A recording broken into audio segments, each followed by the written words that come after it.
Hello everyone, welcome back to the channel math वाला। Mission हर घर टॉपर में आज हम बात करने वाले हैं एडजॉइंट ऑफ मैट्रिक्स की, इनवर्स ऑफ मैट्रिक्स की। लास्ट लेक्चर में हम लोगों ने पढ़ा था डिटर्मिनेंट्स के बारे में, प्रॉपर्टीज ऑफ डिटर्मिनेंट्स के बारे में। अब अगर आप एनसीईआरटी सॉल्व करेंगे तो मोस्ट ऑफ द क्वेश्चंस हो रहे होंगे। आज हम लोग एडजॉइंट ऑफ मैट्रिक्स की बात करेंगे, जिसमें हम लोग देखेंगे कि एडजॉइंट ऑफ मैट्रिक्स किसे कहते हैं, क्वेश्चंस कुछ कर रहे होंगे। If you are new on this channel, make sure to like and subscribe the channel. We are uploading video on daily basic. We have an intention to cover all the syllabus before 15th February. Also, we will do one-shot videos. We will do previous year questions, sample papers. So make sure to like and subscribe the channel. तो चलिए शुरू करते हैं। Adjoint of matrix. Adjoint of matrix क्या है? तो adjoint A is defined as the transpose of matrix of cofactor A. मतलब अगर हमको कोफैक्टर निकाल कर उसका ट्रांसपोज कर दें तो वो हमारा एडजॉइंट ऑफ मैट्रिक्स हो जाता है। एडजॉइंट ऑफ मैट्रिक्स, जैसे अपना एक मैट्रिक्स है ए, तो हम एडजॉइंट उसका ऐसे लिख देते हैं, एडजॉइंट ऑफ ए। और उसका अगर हम कोफैक्टर ऑफ ए निकाल कर ट्रांसपोज कर दें तो अपना एडजॉइंट ऑफ मैट्रिक्स मिल जाएगा। तो adjoint of matrix is always given by, हमको कोफैक्टर ऑफ ए निकालना है, उसका ट्रांसपोज कर लेना है। लास्ट लेक्चर में हम लोगों ने पढ़ा था हम कोफैक्टर कैसे निकालते हैं, माइनर कैसे निकालते हैं। Let's have a quick recap. तो जैसे अगर हमको सी आई जे लिखना है तो हम -1 to the power I plus J into M I J, जहाँ की सी आई जे अपना कोफैक्टर है और एम आई जे अपना माइनर है। आई जे मतलब जिस रो की बात करेंगे, जिस कॉलम की बात करेंगे, जिस कॉलम की बात करेंगे। तो अगर हमारे पास एक क्वेश्चन है कि 1 2 3 4, इसका हमें एडजॉइंट निकालना है, फाइंड एडजॉइंट ऑफ ए।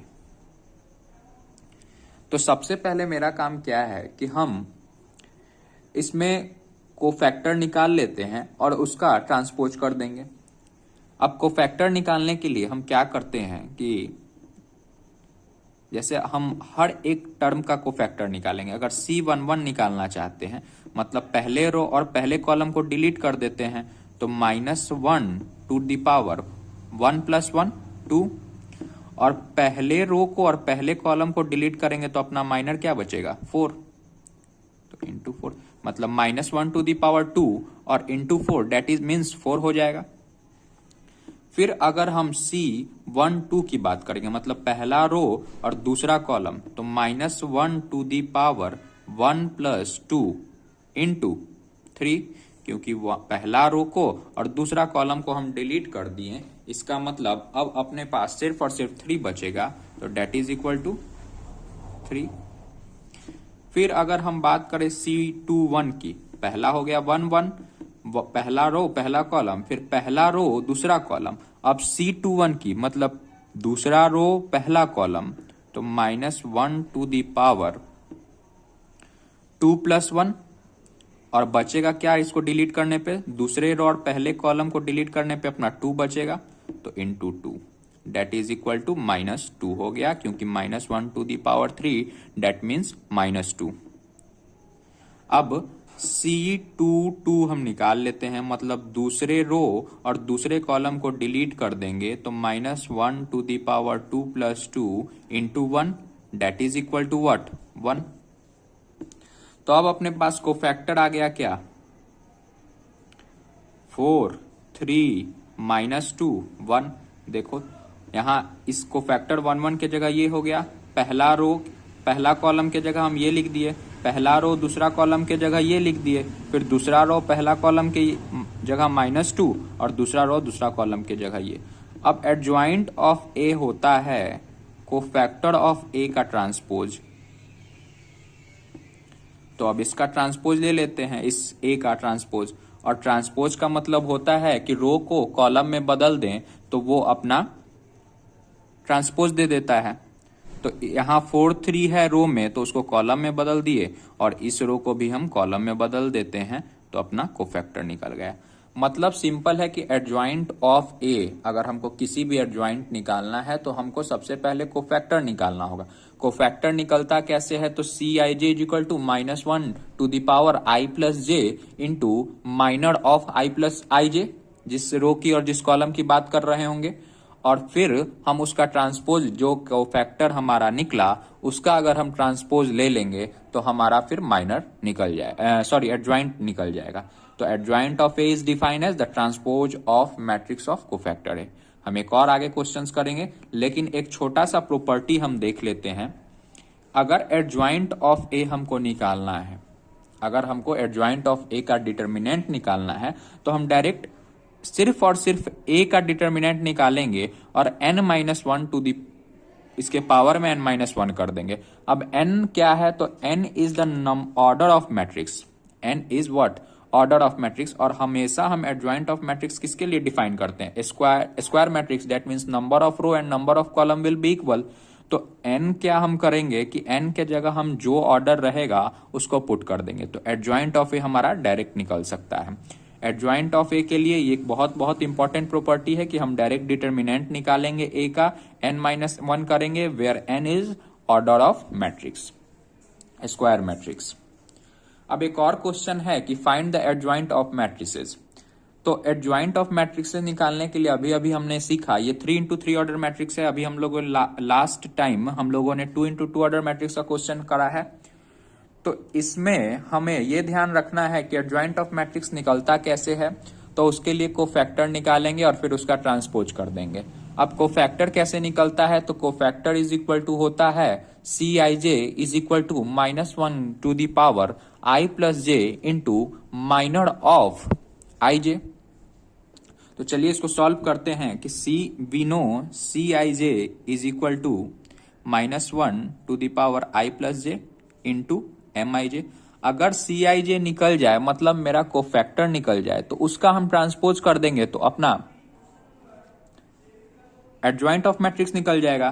तो चलिए सॉल्व करते हैं। C11 के लिए हम करते हैं तो -1 to the power 2, 1 + 1 2 into M11।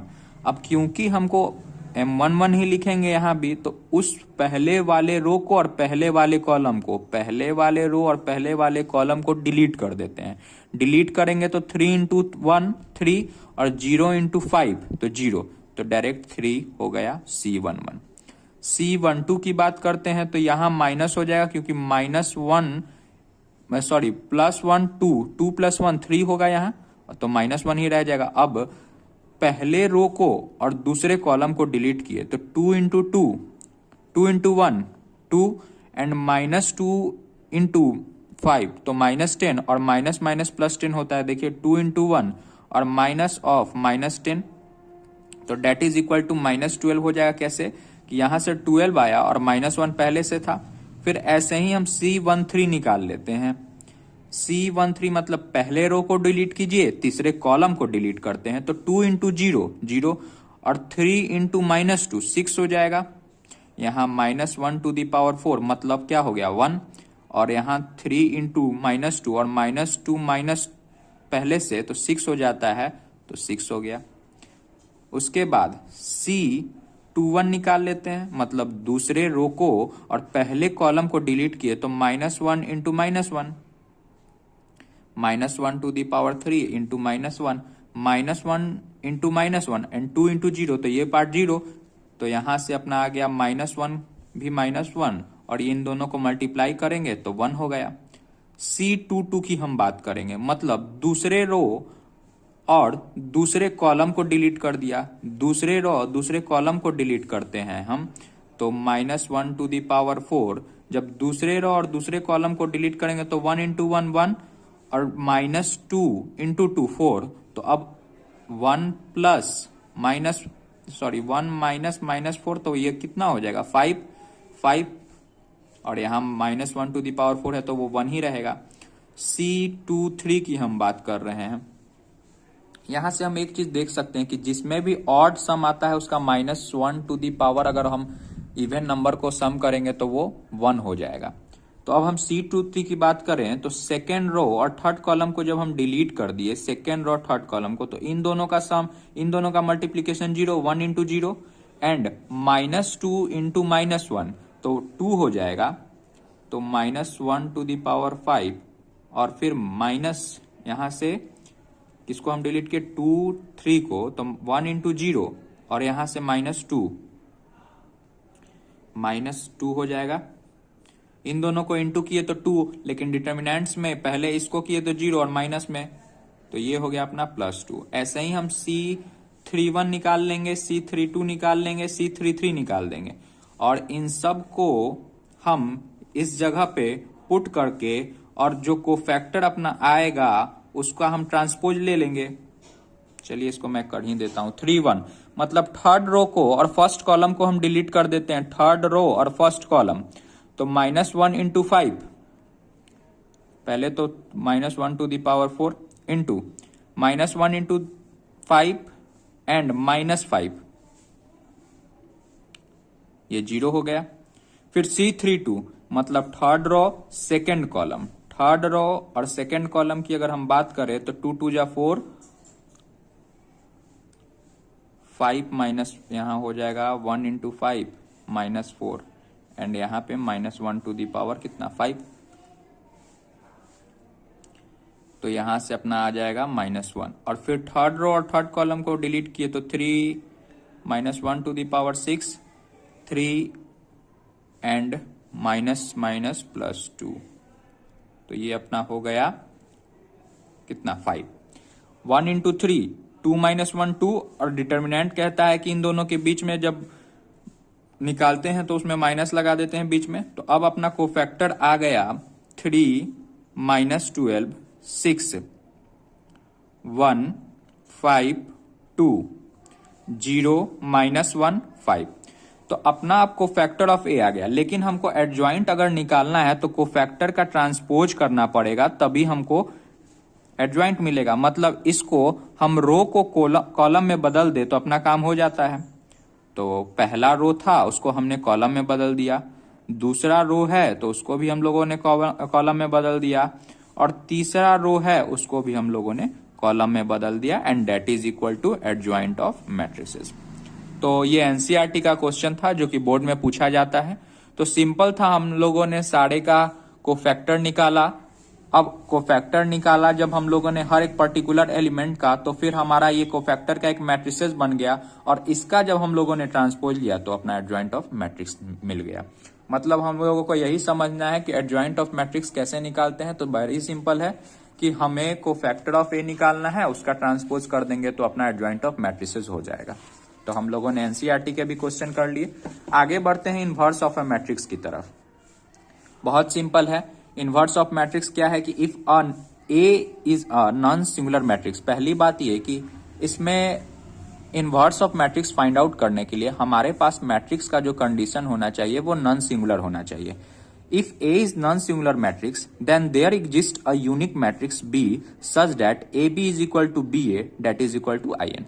जैसे हमारे पास suppose we have a is equal to 2 का वैल्यू है, a का वैल्यू 2 है, b इज इक्वल टू 1/2 ले लेंगे, तो I मतलब आइडेंटिटी मैट्रिक्स आ जाएगा जिसका वैल्यू 1 होता है। एक और तरीके से हम समझ सकते हैं कि अपने पास a into X det is equal to b है, तो x यहां क्या हो जाएगा, x को ही हम इनवर्स ऑफ a बोलते हैं, और b जैसे यहां पे ए बी में हम b को इनवर्स ऑफ ए बोलेंगे, b is called inverse of A, और a इनवर्स को हम ऐसे डिनोट करते हैं, and it is given by the formula, a inverse is given by the formula adjoint of a upon det A. हम अगर हमको इनवर्स ऑफ मैट्रिक्स लिखना है तो उसके लिए हमें पहले एडजॉइंट ऑफ मैट्रिक्स निकालना होगा अपॉन उस मैट्रिक्स का डिटर्मिनेंट निकालना होगा। इसको कॉन्सेप्ट को हम लोग क्वेश्चन से करते हैं। जैसे हमको find the inverse of matrix निकालना है, ये 2 इंटू 2 ऑर्डर का मैट्रिक्स है, तो हमको पता है कि A inverse is equal to होता है adjoint of A upon det A. तो सबसे पहले डेट ए मतलब हम डिटर्मिनेंट अगर बात करें इसका 2 इंटू -2 4 इंटू 3,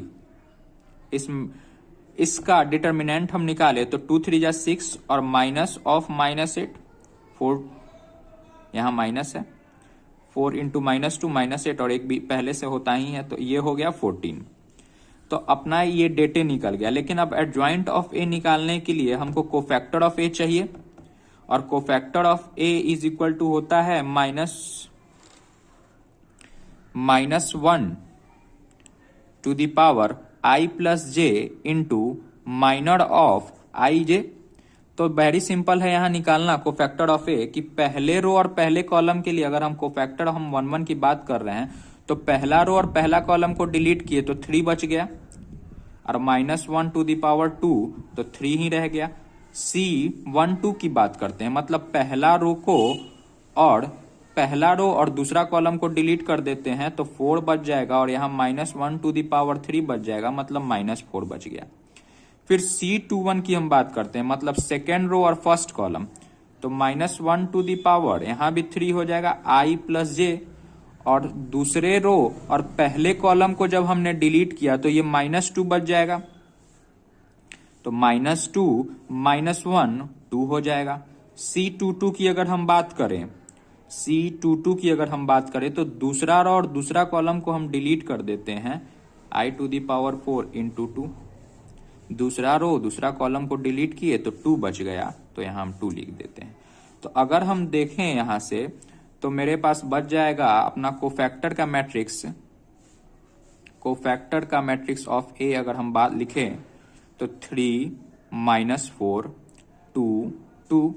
अब इसका ट्रांसपोज ले लेते हैं तो अपना एडजॉइंट ऑफ मैट्रिक्स से निकल जाएगा, ट्रांसपोज निकल दिए 3 -4 2 2। ट्रांसपोज के लिए हमने रो को कॉलम में बदल दिया। अब हम ए इनवर्स लिख सकते हैं एडजॉइंट ऑफ ए अपॉन डेटे। तो एडजॉइंट ऑफ ए कितना 3 2 -4 2, और डेटे अपना यहां सॉल्व किया है 14, तो हो गया। इसी को हम लिख दिए, ए इन्वर्टिबल अपना निकल गया 3/14। हर एक के नीचे लिख सकते हैं इसको 3/14 2/14 4/14 एंड 2/14। एक और क्वेश्चन है